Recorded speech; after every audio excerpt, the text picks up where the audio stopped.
Hi guys, welcome back to Allotment Diggers. Well, I've just been faffing about, just put a load of these bottles. I've been outside this morning tidying one of my beds up and I've just been collecting all my bottles. They want to put over the canes. Now, show you, people ask me, why have you got these bottles on top of your canes like that? They make a noise for one. It does scare some birds away, not all of them. And the other reason, if it hasn't got something on it and you bend down, straight in your eye. With one of them on it, you're just going to get a black eye. You're not going to lose your eye. So this is why I put these little bottles on top of my canes. And I don't know how many times I've mentioned this over the years, but every now and again you get someone who will ask that question, why have you got bottles on the end of your canes? It's health and safety really.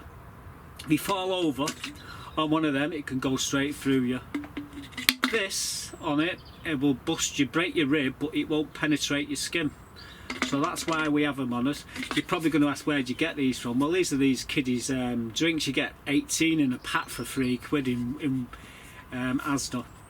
And once the kids are finished with them, bring them to Grandad, and he'll take them because he needs them for a project. And I did have hundreds of them. I've not got so many now, simply because I used to use a few of them as target practice. I used to put like little circles on them and then use them for target practice. But hey ho, I've not done that for a long time, simply because I ain't got lots of them. I've got enough to do my beds anyway. I use them to lift the nets off the bed. So I put canes underneath the nets and I put the bottles on the top, and the nets on the top of them, and it lifts the net off the cabbages until it gets established. And you can take you can bring them up higher using bigger canes. And yeah, they're very versatile. I won't be without them. Yeah, so as I was saying, we've been cleaning this greenhouse out. We did an harvest, took all the chillies out. In fact, I've got a little video of me showing you doing all that now. Well, you join me cutting all the chillies off the plants. These are hot Thai chilli peppers, and I even cut the small ones off. They'll ripen.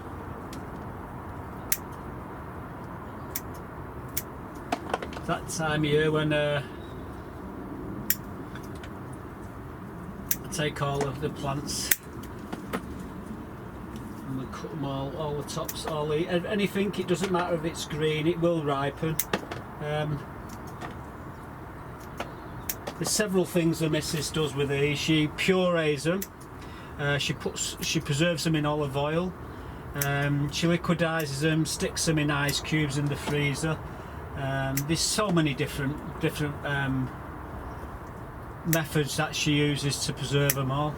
All I've got to do is grow them and she does the rest.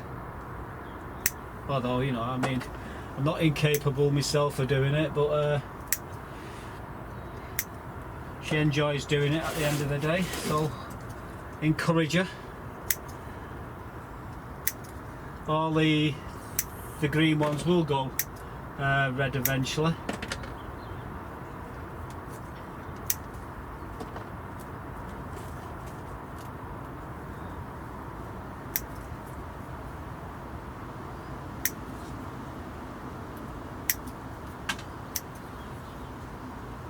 I think I've got them all. Then I'll look again and there's more. Anyway, just chop the tops off.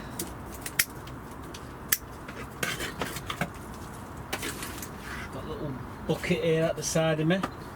What I do now, I get the root system. We carry a bag in.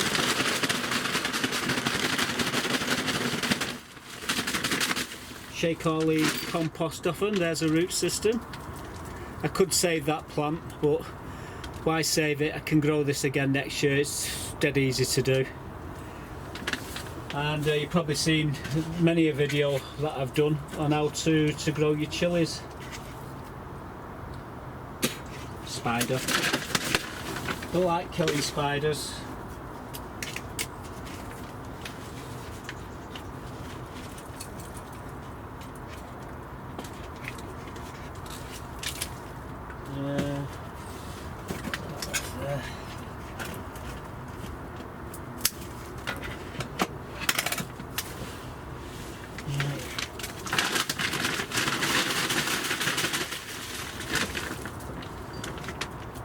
Anyway, as you see what I'm doing here, it's going to take me a while to get all this lot done, but I will be back in a bit, guys, and I'll show you how I tidied up. So be right back. These are the last of the chillies. Like I say, we've picked them all now, and some nice ones there. As you can see, we've cleared all the top here. I've washed all the pots, all the trays, put the shelf back here. That's going out on the plot outside. These will be going out shortly. In fact, I'm going to probably be bringing me strawberries. The runners, are going to be collecting some runners, and I might put the runners in here over winter. So that's what I might do there. As you can see, the grape finally got to the top of the apex of this this middle greenhouse. This was the, I forget what it's called now.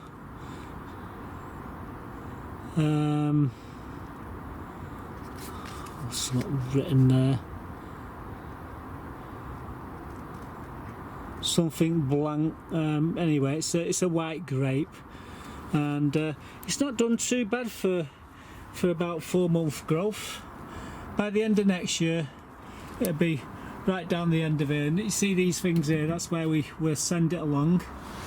I have got another grape. I might stick it in the corner over here, and that's the black amber. So we ended up with quite a lot of chillies. My brother took them home and he dehydrated them for us. So he brought them back the other day, and they're all in this big jam jar, all dehydrated, and all we do is stick them in a liquidizer, one of them like little zzz, you know, you push them down and they spin, and then we turn them into chili powder, pips and all, or I should say seeds and all. I was wondering whether I could actually use some of them seeds. I've dehydrated them. I suppose if I was to hydrate them, I could try them next year. It might be worth keeping a few of the seeds for an experiment. But yeah, all the chilies and peppers have all been harvested now. The greenhouses are both empty. We've tidied in here, as you saw. The next thing I had to do was to go. One of my friends, Connie, she was asking me, have you grown any runner beans this year? In other words, I fancy some runner beans. Have you got any? So anyway, I always grow them for her. I've got a couple of wigwams full of them, so I got a little clip of me doing an harvest. So let me show you me picking a few of these runner beans.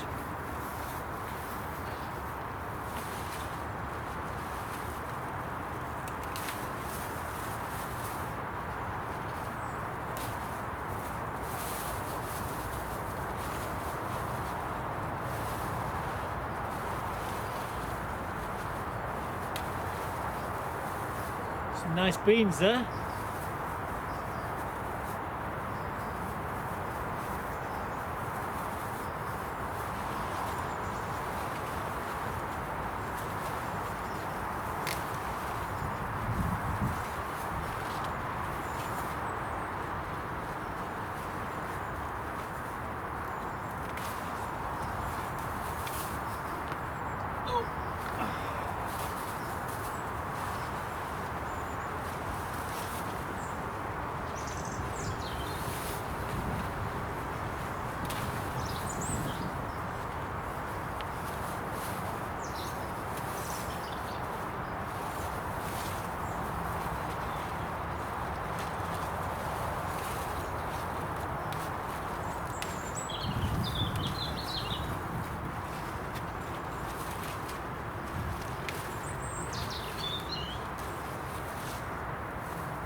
Nice beans.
So I've got 2 bags of beans there, a couple of neighbours, they really like these, so anyway I'll be taking these down shortly, these wigwams, but there's still a lot more beans on, so I'm just leaving for the time being, but there's the result.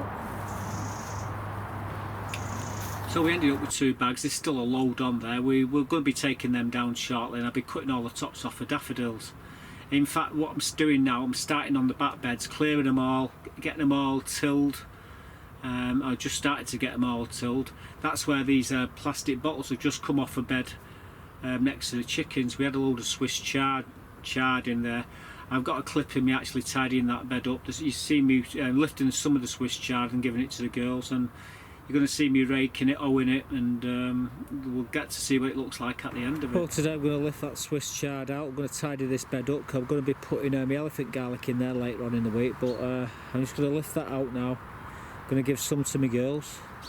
The rest of it I'm going to put in my brother's pen for his chickens, so let's get stuck in, eh?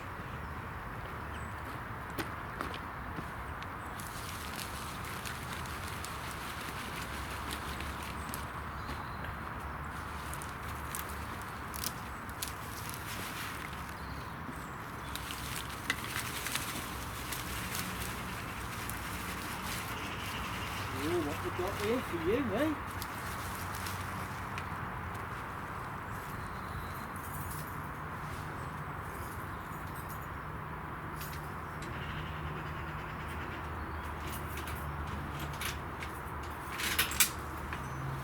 There you go.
Right, so what I'm going to do, I'm going to take them ones over to the other chickens.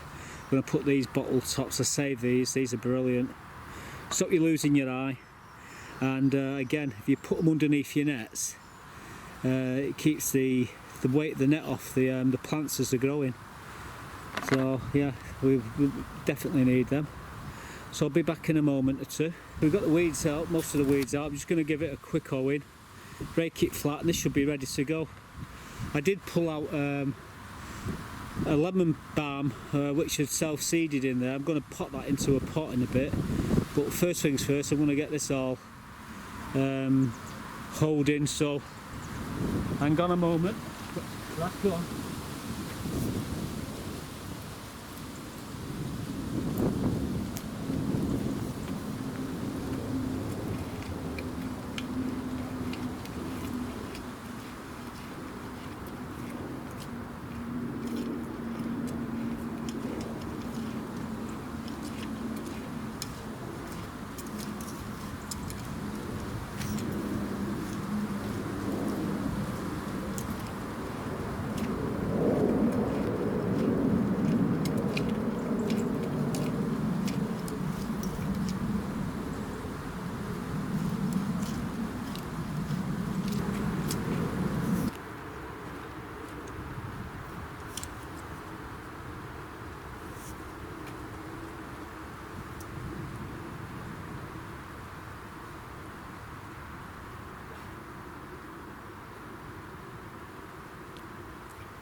There you go.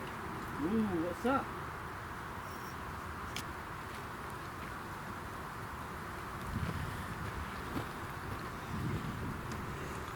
So we just roughly hold it.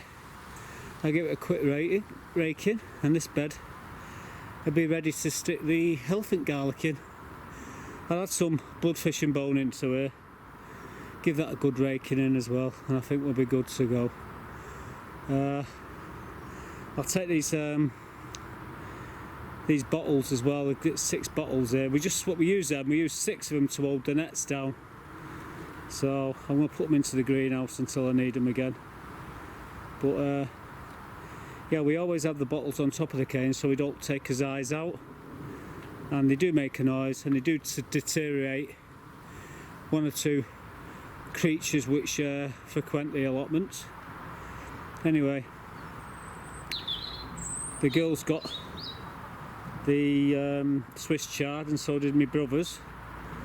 All I've got to do now is just give it a quick rake in, like I say, and I think the job's a good one.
Well, job's a good one.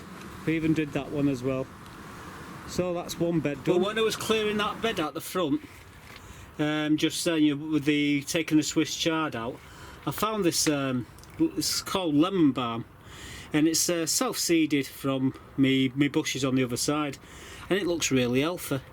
Well, it's got a nice root ball there, so I've got some compost, bit of gravel in the bottom of it, and what I'm going to do, I've got some spent compost here, and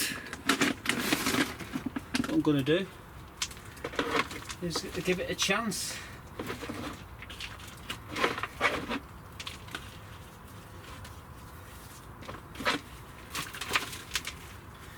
Would you believe it? I've just cleaned this greenhouse out here, the table. I just covered it in muck.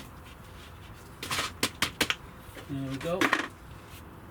What I'll do is, fortunately for me, I can lift the tray up. There you go. These trays lift up so I can clean them individually.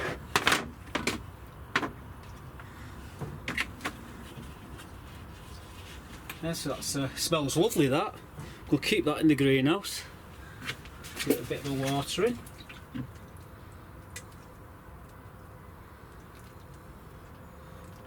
We'll plant that somewhere next year, outside. But for now, it can make the greenhouse smell a little bit nicer. Leave that there, I can water it a lot easier. So there you go, that's one bed done. We'll be putting the elephant garlic in there shortly. I've got some bloodfish and bone. I'm gonna chuck that on. I'm not going to show you me doing it. I just sprinkle it over the top of it. It's going to rain later, so it'll soak it into the bed. Now, just quickly before I put the elephant garlic in at the end of the week, I'll give it a good raking in. Plant the elephant garlic about 2 inches deep, 10 inches apart, and I've got enough elephant garlic this year to do the full bed. All thanks to Nigel and Nick from Nick's Allotments for sending me seed garlic in the first place, because without them I wouldn't have been able to do it. It would have took years. It's thanks to them that I've actually got all the elephant garlic. So yeah, big shout out to both Nick and Nigel Muddy Boots. Yeah, they come good at the right time for us. But yeah, it's been raining for most of the week and most of last week, and as you know, I've not been too good. Problem I've got, there's lots of problems, but my main problem is bending down. In absolute agony. You can't see it when I do it, but good God, we won't go into it. But yeah, I am getting a bit better, slowly but surely. And we've done one bed now. We're going to do another couple more beds, and we've still got the Allotment white to go in. Or is it my porcelain white? I can't remember which one it was now. I think it's Allotment white. I've got a load of that garlic to go in as well, and I've also got my onions as well to go in. So I need to clean my beds. The trees at the back of the allotments are starting to lose the chlorophyll now, so they'll be falling all over everywhere. An old mate of mine, Jimmy, he's been on here as long as he come up to me the other day, and he said he's quitting and he's going up to Carlisle, and yeah, absolutely gutted about that, but you know, he's going to go up there and live with his family up there. So he gave up his allotment, and he asked me would I take the chickens. Well, I've got someone who runs a food bank, her name's Yvonne, her son's on here as well, he's on the committee, Pete, and I think it'd be him who'll be looking after him, but I'm going to give her the chickens. I was going to take them myself, but anyway, it's for the food bank, a good cause, so I've given her the chickens. Also, before he left, Jimmy, he gave me a little log burner. It's actually behind me here now. I've got a little clip here. I can show you what it looks like. I'm not going to get up off a chair. I'm too lazy. So this is what it looks like. Well, just before my old mate left, he's given me this little burner, little log burner. It does need a bit of a clean up. It's rusted as hell. Get a wire brush on it, or maybe get a drill with one of them wire heads on them, and give it a good cleaning. It don't really needs a lick of paint, but you can get that heat paint, that heat stuff, which you know, is heat resistant, and give it a bit of a touch up. But just poured myself a coffee while you was watching that. But yeah, I'm going to get a wire brush on it, or maybe one of them wire attachments to a drill, and clean it up and give it a lick of that heat paint, that paint which is heat resistant, just to spruce it up a little bit. I had the plans to stick it in the blue shed, but the heat from it would be overwhelming in the shed, so it'd be better off in my big shed. However, I've got another couple of cunning plans. I was going to use it in my shed, but run another vent off into the chicken pen, so they've got some heat in the winter, so they're not completely cold. There's that plan. I've also got a solar panel which I'm going to be putting up shortly. That's inside the shed. I shouldn't say that, should I? Some bugger to pinch it now I said it. But all the gubbins is at home, so you can only pinch the solar panel. It was something I was given. I think it's a 10 volt or 10 amp or something daft like that. Is it volt or amps?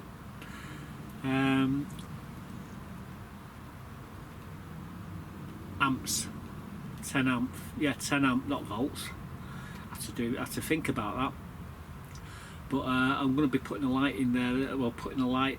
So I've got batteries and all that lot. So I've got the regulator. So anyway, with all that, that's all to come through the winter. I'm not going to do it right this moment. I had a load of faffing about the other day. I come to go into the chicken to feed them, and this happened. Well, unbelievably, I've just snapped the key in my bloody lock there for my chickens. Now I've got to go back home and get a grinder and bring another lock and put it in its place. I've got some of that Swiss chard for them there. They're looking at me. Waiting for me to come in, and I can't come in. Can't believe it, I just broke the bloody lock. Anyway, I'll be back in a bit and change it. Unbelievable. Well, as you see there, I had to chop the lock off and put a new lock on it. And then yesterday I come on to get the feed out of the main shed, and I didn't have a key to fit the main shed, because the chicken pen and the main shed have the same lock, identical lock, and he only had the one key. So I had to go back home, and well, I brought a set of locks, brand new set of locks, and me angle grinder, and 3 keys that I'd found what was on top of my computer. I had about 10 keys in my pocket, not one of them fitted it. Anyway, fortunately one of the keys actually fitted the door, so I've still got the 2 new backup locks. I can't believe though, these locks are about 8 or 9 quid each, and I had to cut the lock because I broke the bloody key. You can see the key there, and I was nearly going to have to cut the other lock off the shed.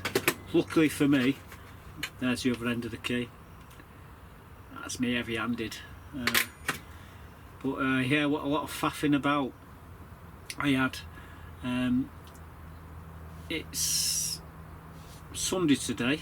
I'm going to try and get this video, it'll probably be Monday, Tuesday.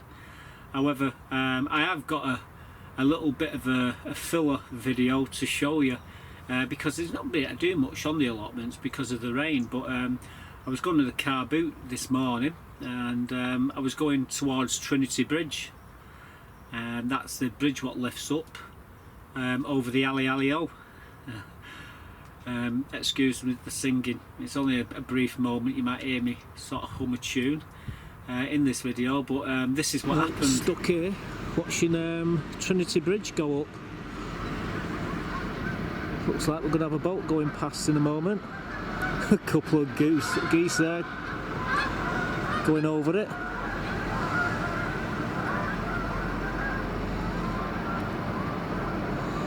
Yeah, there's another one further down towards Eccles, and one of these up here give way, and it collapsed. The old bridge collapsed, and I was in B&Q at the time, and we heard this explosion, and what it was the arm had gone, and yeah, the bridge was out for about another 6 months until they had to build the stanchions.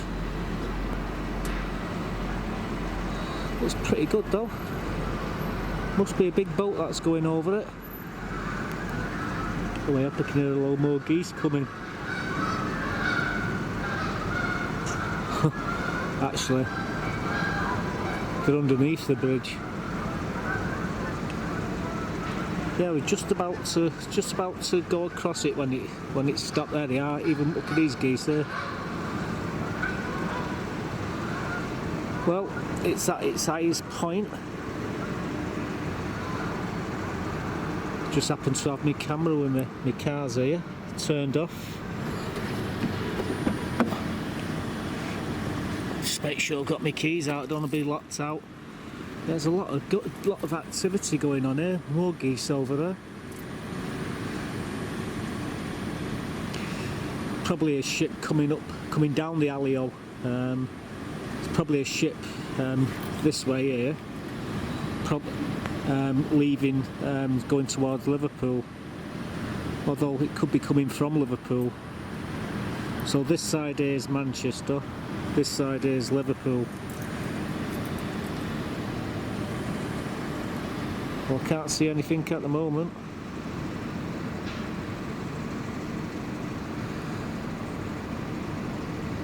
Probably a tiny little boat or something. There is smaller boats. Just makes you want to get underneath that barrier there and go and have a look. I think we're quite safe where we are here. This is Sunday. I'm missing my car boot. While this bridge is up like this, can't get across to the car boot sale on the other side, unfortunately.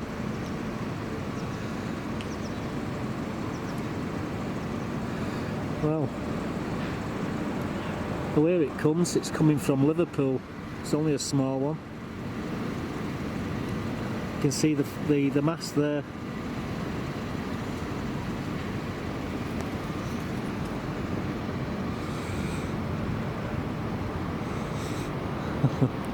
Oh, hang on, it's not so small.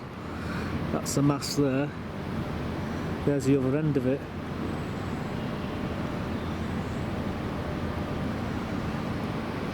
So that's going across. Yeah. Can't get too far down. Unless the lock gates, goes through the lock gates. It's had to come through a set of lock gates as well to get here. Many lock gates, to be quite honest with you. There you go. There's the where they sit and watch the day go by. Right, let's get back in the car because the bridge will be coming down very shortly. So there we go. A boat on the Alley-O. Manchester Ship Canal. Yeah, bridge is coming down now. So let's get in the car.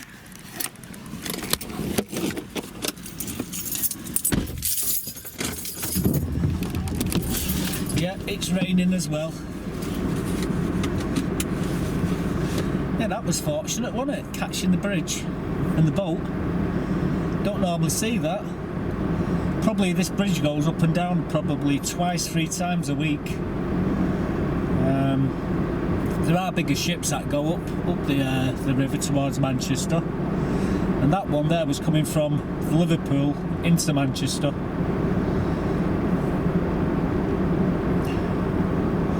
Yeah, the ship canal turned Manchester into a seaport basically. There we go, there's the bridge coming down. I'm glad it's come down normally. But yeah, a few years back, the identical bridge like that collapsed further up. And should have heard the explosion, the ground shook. It was like a little mini earthquake. Anyway, as you can see, we're not too far away now.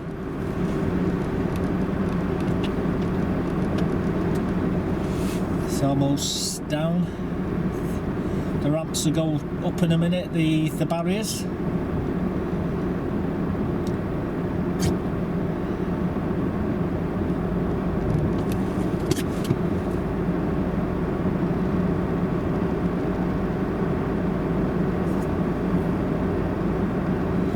Oh, it's taking its time.